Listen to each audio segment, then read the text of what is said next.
Last week we forgot to point out that we passed our 300th episode last week. Totally forgot to mention it. Here at KrakCast World Headquarters, it's so busy, so many people running around, assistants, interns, things like that. It's easy to get lost in the confusion, Dr. Mike and Josh, but congratulations on 300 episodes. How does it feel? Well, we definitely smoked the cigar there, and, we're talking about interns. That came to mind. Oh, my God.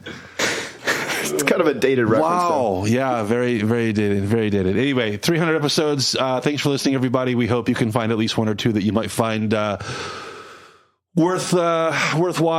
KrakCast.pl is our website, of course. Go there, check out all of our 300 back episodes. We're going to push forward with the news here.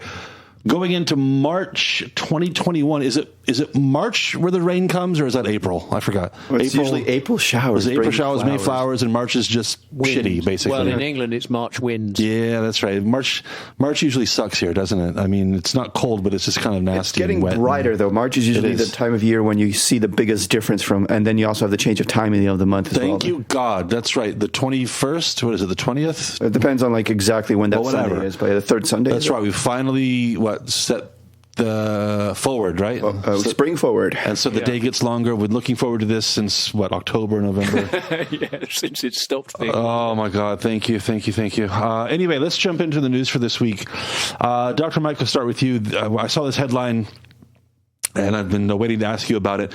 We learned this week that the government says that more than 500,000 medical leaves. In Polish, it's called L4, which is the name of the form that you get when you get from the doctor when you want to be free from work for medical reasons.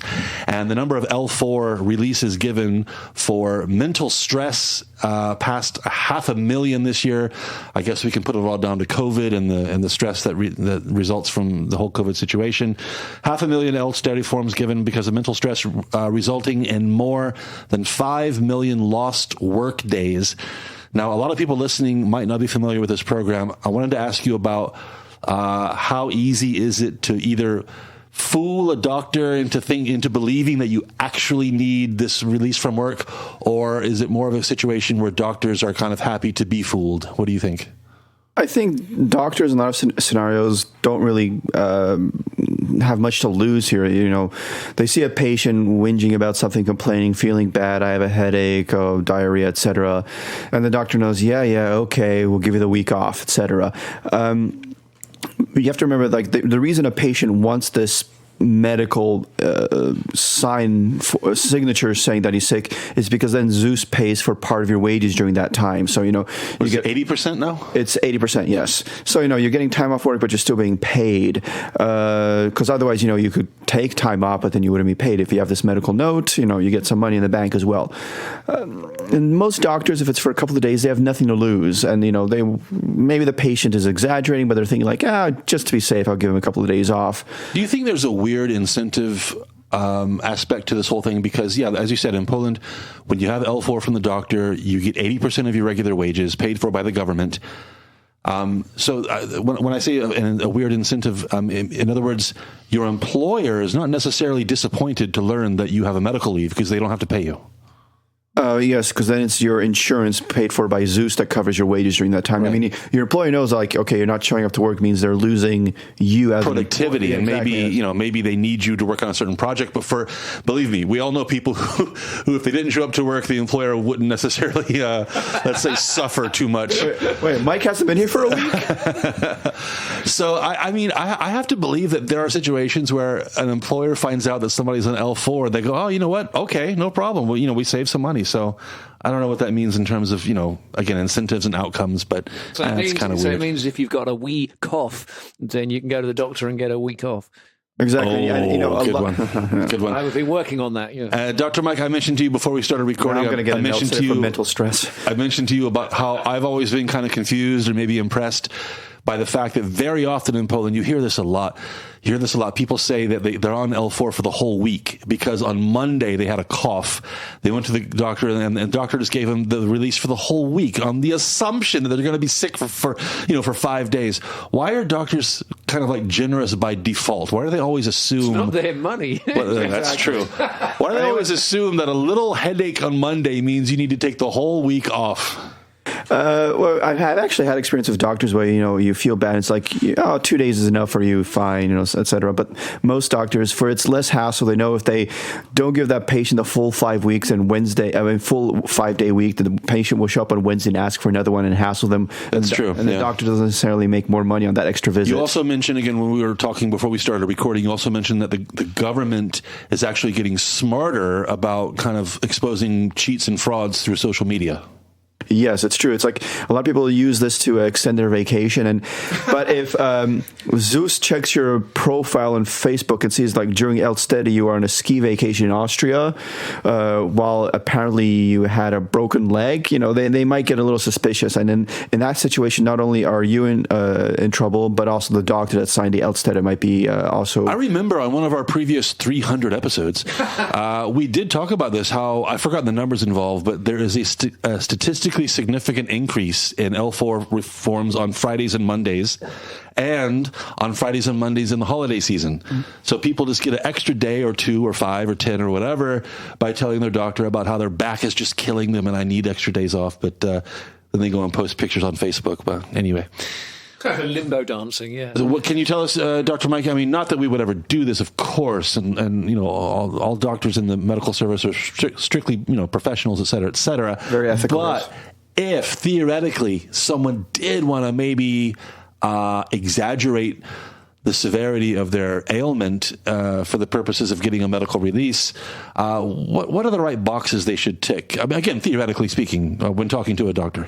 First of all, it's best to ask your friends who have had Elstede which doctor they went to. I mean, that's one good thing to have in mind. But, I'll get the easy doctor. Yeah, first of all, and the less specific the symptoms, usually the better. I mean, you can feign a broken ankle or something along those lines, having pain when walking, but usually, just really bad hacking cough. You can fake a broken ankle? What? No, a twisted ankle for something like that, say like ligaments, where you show that your gait is. You're a really good actor. Your gait is improper. You have pain. I was thinking just more along the lines of general backache, my head hurts, stress. Whatever. Anytime you say like he shines light in your eye, and you say like, "Ow, that hurts," or sore throat, coughing, wheezing. The doctor, if the less specific, the better, because the doctor can just say like upper respiratory tract infection, etc. They're not going to test anyway. Well, maybe now with COVID, that's a different story, but this is a different time. But generally speaking, if you say you've had diarrhea for the last 2 days, 2 days running, boom, and you work in say a kitchen, then it's probably best that you don't go back to work until you're in the clear for another 2 or 3 days. All right, so there you go. If you're listening and you want to take a few days off work and get paid, work on your diarrhea story. Let's spicy peppers. Let's move on. Yes, please. Let's move on from diarrhea. Where do we want to go here? Let's go to. Okay. All right. Yeah. Well, against my better judgment, we're going to come back to this story. It makes my it's bad for my heart. We last talked about this family about a year ago. Now, if you don't know, in May of 2019, so not quite 2 years ago, a little family from a small village outside of Krakow had sextuplets, 6 kids, right? Simultaneously. And at the Children's Hospital here in Krakow. Now, sextuplets, Dr. Mike, this has never been formally confirmed, but we have to assume this was the result of in vitro, right? This is not a normal natural situation. Exceedingly rare. Yeah, okay. We're talking 99% chance this was in vitro. But let's just assume it was in vitro. Anyway, 6 kids, and wow, I mean, it's amazing. This doesn't happen very often. People interested for obvious reasons. And the local government, actually I should say the government of Małopolska got involved. They gave the family 100,000 zlotys, and they got a minivan also.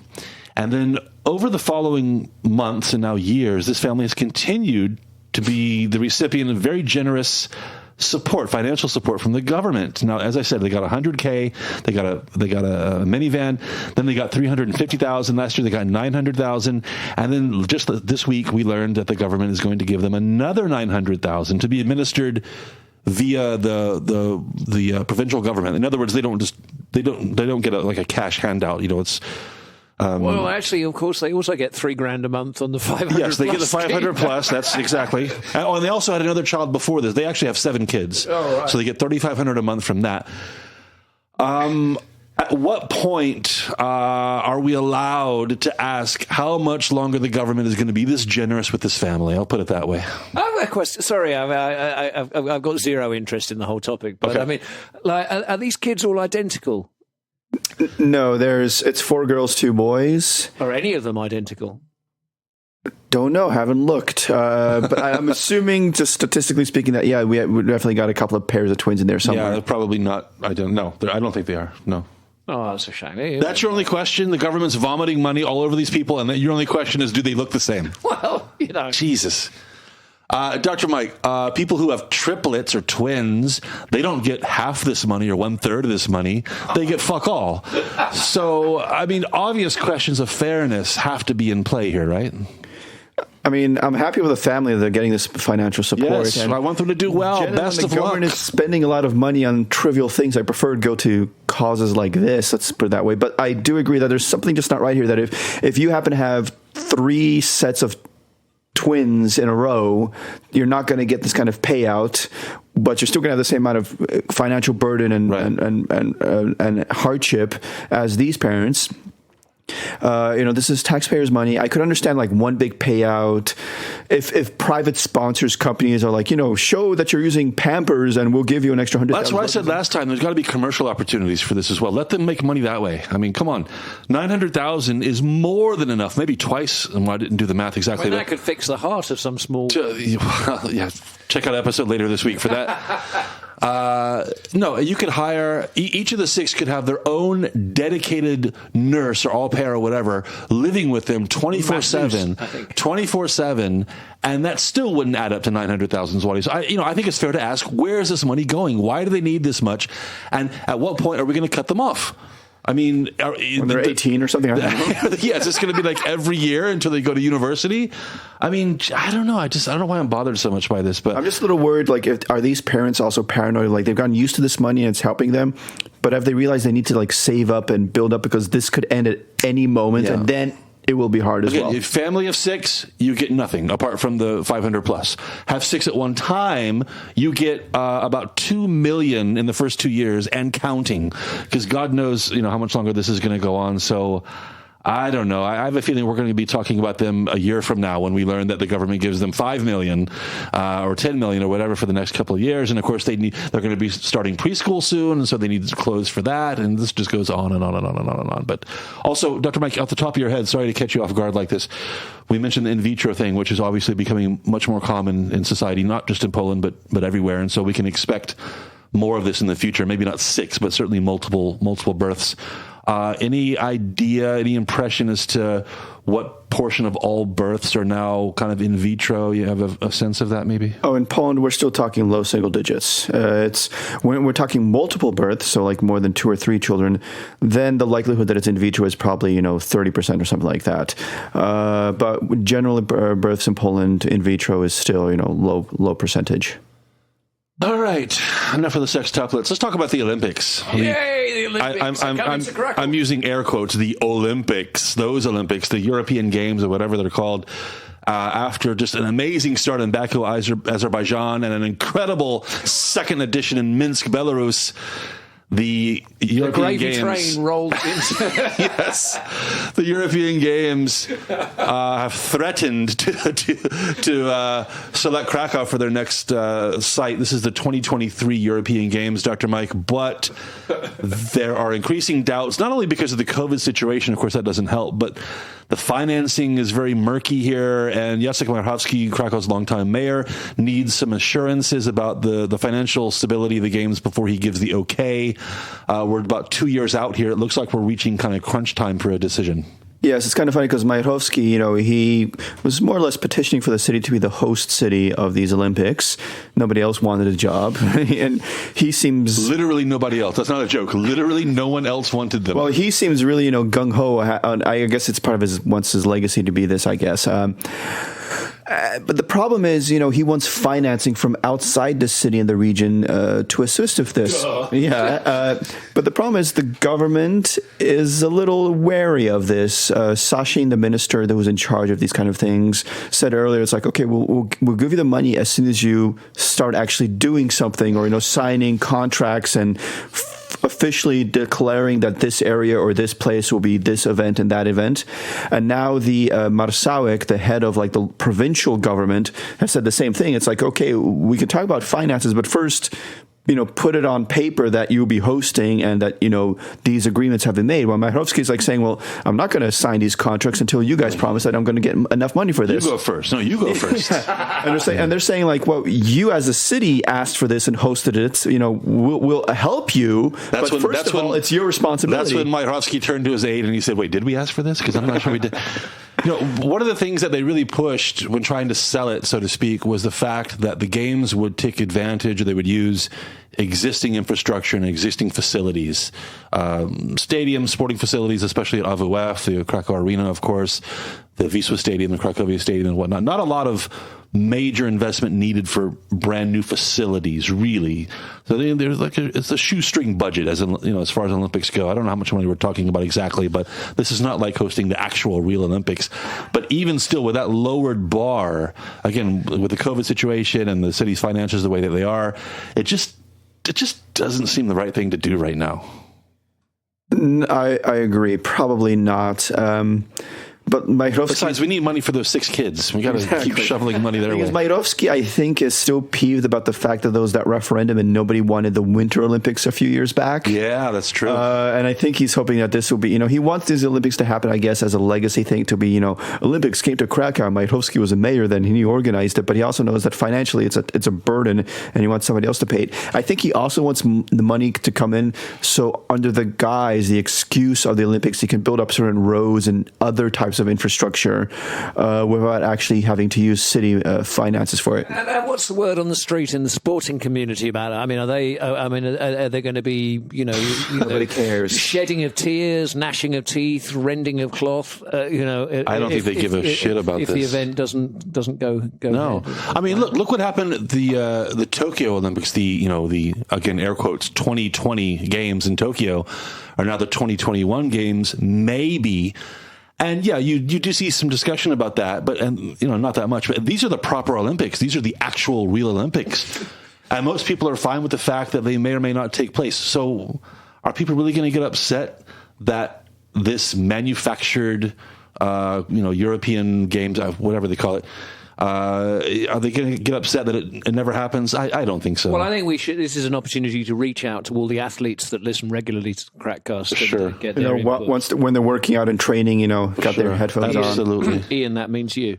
Yeah, I just don't see this happening, but we'll see, and we'll keep you posted. I'm just a little worried that Majerovsky is using this as an excuse to finance the road out to Balitska, which is to his house, maybe. Yeah. He's going to have a special ZIL line. Yeah, main train line right up to his front door, or to his university, or to his whatever. Yeah, the athletes possibly need it, and all the tourists. Let's move on. Let's talk about Office Space here. As long as we're talking about COVID, great movie. I laughed. I never saw the big deal about that movie. To be honest, I thought it was a cheap indie comedy. I thought it was funny. You know this movie? No, I never heard of it. Mike Judge, the guy from Beavis and Butthead guy. Yeah, he did this movie called Office Space, which is people rave about it. I don't know. It's kind of. I never. No? Oh, okay. I'll look on the bottom. Okay. Well, anyway, Office Space here. Now we all know that the COVID situation has created a work at home culture now, which has obvious consequences for expensive office space. And you would think that the construction of office space would be, in reverse. They'd be kind of rushing to close down these projects. You would be wrong. Actually, right now in Krakow, there are 14 separate projects underway at this moment for building Class A office space, which is more than any place else in the country outside of Warsaw. And Sorry. And again, this is just surprising given the current situation. Of course, you have to consider that the pipeline, the decision pipeline for construction of this type is quite long. A lot of these things got the green light before the COVID situation started. They were kind of committed financially, organizationally. They have to go through with it. Of course, they're building on the assumption that we're going to go back to normal pretty soon. But it seems to me, guys, that the work-at-home culture is here to stay. Maybe not in the way that we know it right now, but I think a very significant portion of the people who started working from home in the last year are going to want to stay at home. And it's just hard to imagine how these 14 different projects all over the city are going to result in full occupancy. Well, I'm going to address the point you made about this idea that working from home is now a thing, and lots of people will Don't say the new normal. Do not say the new normal. I'm certainly not going to say that, because in fact, I think that if we went back to last summer, there were plenty of people who'd been through in Poland like 3 months or so of working from home and were like, you know what, this works pretty well and I'm kind of okay with this. This was after 2 months of lockdown and then moving into the summer, the weather getting nicer, the days getting longer. This is now a little bit different, I think. We've had we've had a second kind of set of restrictions. It's been through the winter. It's been dark and miserable and lonely for many, many people. And I think that the willingness to stay with a situation where you don't kind of see your colleagues on a regular basis in the flesh is not so appealing as it once was. So you think people have enough and they want to go back to an office? Yeah, I mean, yes, not all of them, obviously. Sure. I think there will be, I mean, you know, lots of companies, of course, have out of necessity, have had to slim down their office space. So there won't necessarily be the office accommodation for people that there was in the past. But I don't think that it's, there's so many things that when you're working that you need to actually have people physically on hand. It's, yes, you can send them an email, but then you have to wait for a reply. And you're right. And I would agree that the majority of people probably will go back to work, either by choice or by order of their boss. But if I had to guess, I'd say, I don't know, ballpark 25%, maybe a third of people will stay at home, because even if there is a slight drop off in efficiency or the way, negative influences on the way the company works, when companies see the savings, the money they save by not renting out this expensive office space, they see that, that's a trade-off worth doing. And I just have to wonder, 14 projects. This is on top of all the office space we already have, and of course we have tons of it here. Who's filling this? Is this outsourcing thing going to go on forever in Krakow? I want to address both your points here. First of all, when you were talking about, say, people kind of getting sick of working from home for a while, it's kind of a different story right now, because it's people working from home who then can't go do other social activities, because working from home is fine if after work you can go meet up with your friends, go to a bar, visit a restaurant, a movie, etc. We can't do that right now, so that's kind of an extreme situation in that sense. And John, when you were talking about the office space, I think the office space that was being built and planned a couple of years ago, they saw the growth, they saw the potential, and from what they saw, what they were building wasn't enough to fill that potential, prognosticated potential anyway.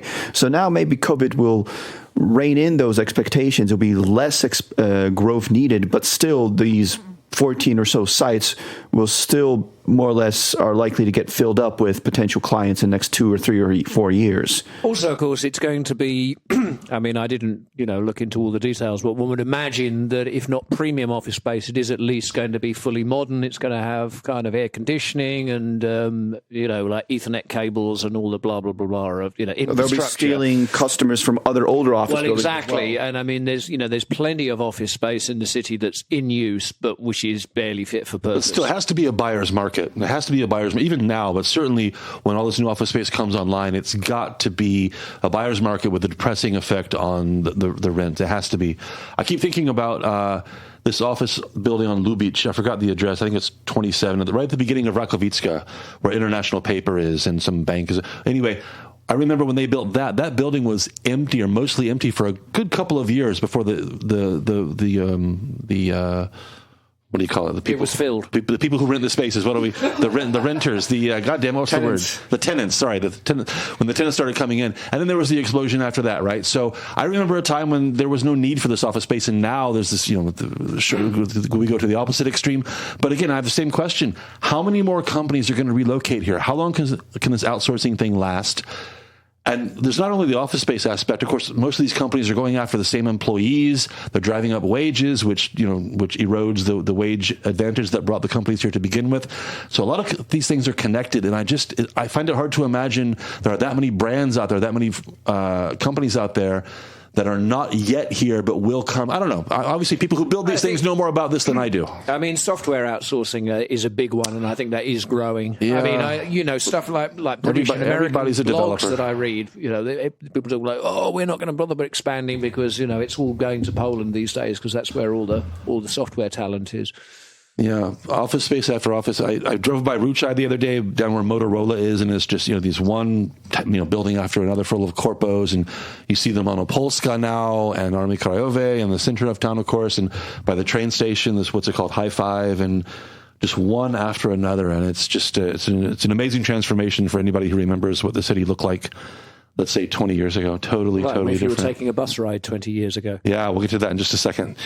Let's go to, let's talk about, easily the most exciting topic out there. I mean, my God, people calm down or try to contain yourselves as we talk about street lighting. And yeah, so Dr. Mike, like gaslighting? We learned this week that the street lights that, in my opinion, do a pathetic job of actually lighting the streets of the city, they're kind of up for replacement. The technology is called, I don't know if it's a good translation, sodium lights. You can tell us about the chemistry because I don't know anything about it. These sodium lights are up for replacement. The city says it's going to cost about 175 million zlotys. They cost 4,000 zlotys a piece. Just in case you're interested, every streetlight costs about 4,000 zlotys, 175 million altogether to switch to, and I hope this happens, is to switch away from yellow light, which I think is horrible, to a more, I guess, a white light, I guess you'd call it. Racist. What can you tell us about the streetlight situation? Well, what we're talking about here are those like orangey yellow lights, those sodium vapor. Basically, it's in the same group as like fluorescent lights, where the particles are excited and that creates the light that you see. But it's like in a wavelength that the color is like a little off reddish, a little orangey. So generally uses less power than a regular light bulb for the same amount of light. But since it only gives off light in that color spectrum, you see less. So you see shapes and sizes, but you have trouble discerning and discriminating against differences or movement or a person up against the wall. So a lot of people argue that visibility for drivers is not actually all that much improved. New LED lights being introduced will give off light that is white, which, colors differences are more obvious. Then it uses less electricity, less power, and hopefully improve safety in that regards as well. But it costs money to introduce these new bulbs and these new lighting fixtures. I've said this many times before. I think as the only person here who drives around the city, the lighting here is absolutely shocking. Not just in Krakow, but across the whole country, especially once you get out of the cities. It's even worse because there's no lighting to criticize. There is no lighting. Basically, it's just pitch black dark. It's one of the reasons Poland has this awful road safety record when compared to the rest of the European Union, and I'm happy to see the change. If it get these LED lights with the white light. This comes, Dr. Mike, this comes at a time, I don't know if it's by coincidence or not, but we learned that the national government in Warsaw says that there are 11,000 crosswalks across the country.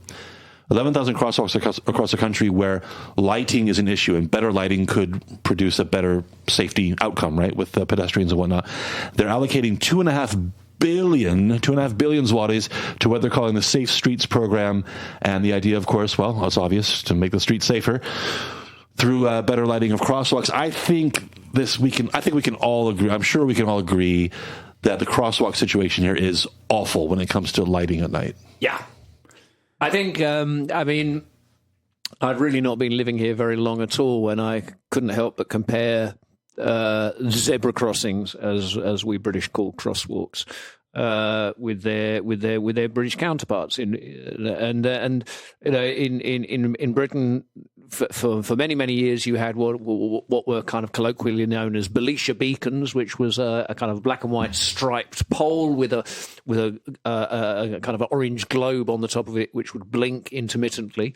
And Belisha beacons. Yeah, named after Hor Belisha, who was the Minister of Transport at the time they were in. What was his first name? beacons. Hor. Okay. I'll just let it go. Okay, keep going. No comment. All right. Anyway, no. And the other thing, apart from these flashing lights, is that there's also some kind of floodlighting onto the crossing itself. Right. So that when you step off the pavement onto the crossing, even if you're dressed all in black like a self-respecting metal fan, you will still nevertheless be brightly illuminated for the benefit of approaching traffic. And, of course, in this country, not only do you not have the Belisha beacons, you don't have any illumination. Very often there's cars parked nearby, or it's on a blind corner or whatever, and there are roads where people are surprisingly driving unnaturally fast. And, so people get... It's unbelievable. Even when you're on the A4, the autostrada that runs east-west. You're not suggesting that people should cross the A4? No, not there. I'm going back to no. I'm going back to the general issue of lighting, not just the crosswalks. Even when you're on the autostrada, not walking across it, there are huge stretches where there are no lights. Once you get away from the population centers, it's just dark, and you only have the light of the headlights of the cars and whatnot. In the cities, as you just said, I mean, we all know, especially if it's away from a busy crossing. Let's say once you get out of the center, the neighborhoods and whatnot, suburban areas, it's completely dark. Dr. Mike, this sounds like a no-brainer for improving the safety record of the country. Because it is. I mean, another thing when you were discussing this is the whole high visibility fluorescent like cat's eyes here just don't seem to exist. I remember being a little kid in Australia. We're out in the outback in the middle of nowhere on a country dirt road, and you still have those like high visibility like fluorescent points where the light shines onto it, and in the car you can see them glow from 100, 200 meters away. Here they apparently have them with the signs, but I don't know if they're dirty at the wrong angle. They don't seem to glow or pop up at all. And whenever I'm in London and I see those whore poles or whatever you call them, you can also see the side of the road quite clearly because all the line markers and every other point is highly visible and reflective and noticeable, and that just doesn't happen here. So lighting definitely needs to be improved. Well, it costs money, but everything costs money. So hopefully we'll see Krakow bathed in white light over the next couple of years, and crosswalks across the country become much more safer than sorry, just today. to interrupt briefly. Yeah. Wikipedia tapped me on my shoulder and pointed out that Hor was not the Minister of Transport's first name. It was actually the first part of his double-barreled second name. His name was Leslie Hor Belisha. What's the spelling on Hor? H-O-R-E. Okay. A filthy...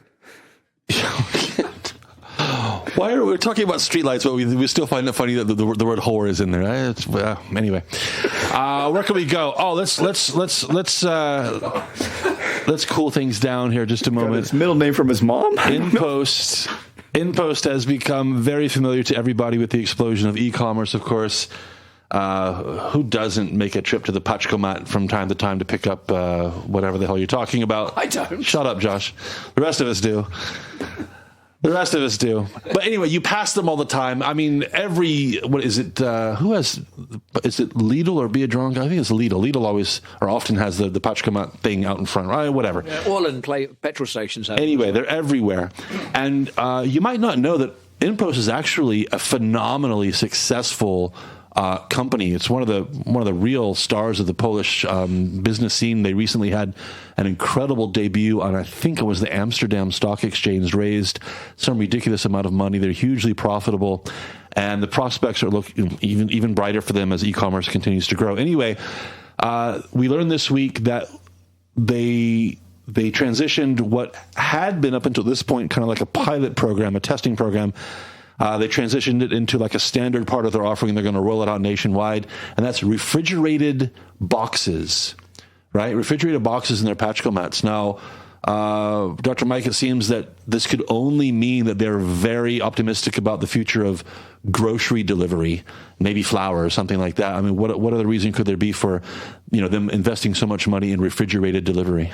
I mean, the truth is you order everything online right now, and people can order groceries, but it's usually then the actual store that you're ordering from delivering to you. Well, most people are more comfortable with paczkomaty because you know when it's there and you can show up there at your own leisure in the next half a day or something like that. You don't have to wait at home for the courier to knock on your door. Yeah, you have a limited amount of time. It's 48 hours usually. 2 days. Okay. I don't know what it will be with the frigomats or whatever you want to call them. But usually then, you get a text while you're at work and on the way back from work, I'll swing by the paczkomat and pick it up at that moment. So it'll be a lot more convenient in that sense.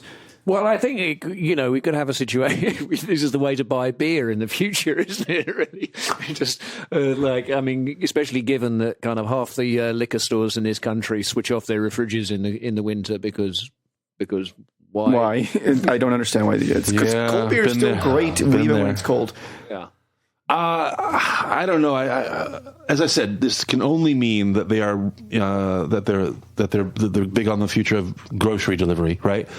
And I don't know. I mean, it has obvious appeal. It's convenient, and this is the way things are going. But I already think it's weird that so much stuff is either delivered to our door or delivered to this little box, and we put in our code, and the door pops open, and we grab our box and go home. And it's another step towards the the atomization of society, where we just kind of sit on our keyboards, order stuff to be delivered to us, and we don't engage. I mean, are we that busy we can't go to goddamn Be a Drunken now and spend 20 minutes filling up a bag or a cart? We have to have the stuff delivered to a box. I think it's pathetic. Have that old woman with a shopping cart behind you slam into your ankles. Well, that's true. It's part of the experience. And standing in line, of course. Yeah, of course.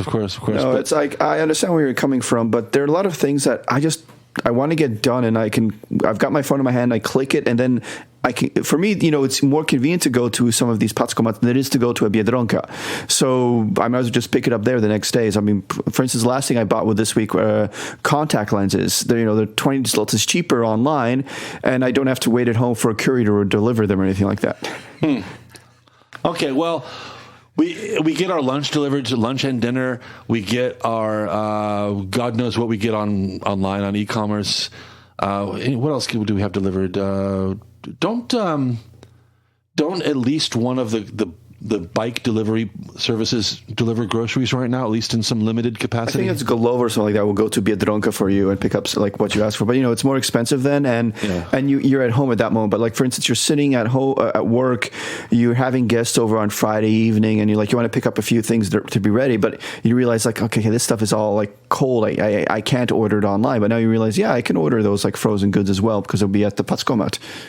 Ice cream, for instance, beer. Yeah, I don't know. It's something about the whole delivery culture I find kind of weird, but oh well. That's why I'm out of touch, I suppose. Anyway, let's move on. Oh, here's a couple things we want to wrap up with here. One of them, Josh, is I haven't said it yet. Wait. Now, I find this interesting. I'm struggling to see how useful it is, but I find it interesting nonetheless. Somebody spent apparently quite a bit of time recreating a bus ride from the not too distant past. Yeah. I mean, in as much as I've done any research on this story, which, as you know, means very little. It's basically. I mean, I think it's actually a kind of a computer simulation, but there are YouTube videos which I think we should actually post a link. Yeah, to okay, we will, because it's actually if you're any kind of a nostalgia or public transport nerd, then it's well worth looking into. Basically, this guy who I think he's a bus driver. He's also actually the son of a bus driver. He's like a generational family business. And he had this kind of urge to recreate the experience of traveling on a number 103 bus from what's the state? Dworzec Główny to here in Krakow, to Prądnik Czerwony, and it's done kind of like using kind of computer graphics, and I think it's absolutely fascinating. It's like watching a sort of a civilized Call of Duty, really, as the bus whisks majestically past stops, people not bothering to get on, and there are authentically recreated potholes in the road. The buildings, the architecture, everything that you see is as it was in 1997. It's a virtual bus ride. It's actually using the engine of a game called, Bus Simulator 2. Like, and there's like some other name to it. And I'm thinking, like, who the hell makes Simulator who makes 2? a bus simulator? It was clearly successful enough that it went beyond its first iteration. God! But he's gone out of his way to create these. He created more than 90% of the 3D models of the buildings and the architecture around there, like using only certain lampposts and light posts available from the actual digital warehouse of digital assets, sound effects, people getting on and off. And it's weird to see because like the Dworzec the train station looked different before you had the mall there and everything. So I came to Poland just before they started building it up like that. So in the late 90s. So when I watched the first few minutes of this, it's like, oh, I remember that. Oh, that's where all the hookers used to stand. There was like a famous street like circling out from the from the Dworzec, which for some reason was notorious. It's still there, by the way. It's still there? Yeah. It's still there. I'm not sure if it's on. Okay, Yeah. You're speaking from experience. Yeah, huh? for those of you who haven't been in Krakow for maybe very long, the area just in front of the train station used to be very, very different. This is before Galeria Krakowska was built. There were a few streets there, the old bus station, which was a hilarious kind of unintentionally hilarious location, and there was an iconic Barmlechnia there that was called Smok, I think. Dragon. Yeah. Right in front of the train station. So, it's definitely worth a look just to see what that area used to look like, because, again, it was very, very different. And this bus ride lasts for longer. It's not just there. It's like half an hour. It's in real time. I mean, one of there's at least 2 videos up on YouTube, and one of them is 40 minutes long, and I think that takes you all the way from the outskirts. More time than I want to spend with virtual buses, maybe, but still worth a look. And I mean, and he's recreated kind of classic bus interiors as well. I think there's there's the famous Icarus, which is, I think, largely redundant. Yeah. And then the more modern one, which I think maybe I'm not remembering this correctly, but I think the name is Felch. Or Yelts, or it's like Yelts. I'm just wondering, can What they recreate that Smell. hobo smell? I don't know. How do you do that? Well, fingers crossed for Bus Simulator 3. Well, hopefully we'll get a look at that. One more thing to mention before we finish up. Just today we learned that a Polish guy whose name I had here just a second ago, somewhere. Poland's back on top of the world of ski jumping. Yay! Go Poland! Which is a big deal to millions of people here. I think we've discussed this before. Nobody here is a fan of ski jumping. In fact, we don't understand what the hell's going on or the appeal of it at all. I can appreciate the effort and all that, but unless there's a sniper involved somehow, or at least flaming hoops, it doesn't really do it for me. There was, I mean, along with the joyous announcement, there was a video posted of the winning jump, in which I can report that the victorious competitor was mounted on a pair of parallel plank-like objects and descended a kind of a plane, and then jumped into the air and then landed on some snow and put his hands in the air. Well, I'm determined to get this guy's name, and even the Gazeta Wyborcza story is kind of Ziwa. Oh, of course, Ziwa. Yeah, if you were here when Adam Małysz rose to like mega stardom, what was that, 2001, 2003, something like that? A couple of years. And just captivated the whole country. We've talked about him before. In fact, I think we had a biography of him before, if I'm not mistaken. Anyway, I mean, I get that people are proud of it, certainly, and I get that, success attracts attention. World champion, I mean, it's a big deal. But still, I feel like an outsider here because I just can't relate to ski jumping at all. Neither can I. I mean, first of all, you're not going to talk me into doing it to begin with. I mean, no, it's impressive. I mean, as a feat, I mean, these guys are flying through the air. It's incredible. But I mean, just as a spectator sport, just watching it, I just don't. I don't feel it. It just doesn't do anything. I think maybe it's like NASCAR. People watching it, hoping for something to go horribly wrong. Oh, for sure, absolutely, for sure. Also not a big NASCAR fan either. I get that other people are into it, and I respect that, but again, it just doesn't do anything for me. Ski jumping, I just don't know. Anyway, what a weird note to end on. Fictional buses and ski jumping champions. Well, that makes 301 episodes. Thanks for listening, everybody. KrakCast.pl is the website. Check out all of our previous 300 episodes there. Later this week, we have 2 episodes coming up. One, a biography of a Polish saint, and another, how would I describe the other episode we did? I don't know. I've forgotten already. Just listen. You'll figure it out.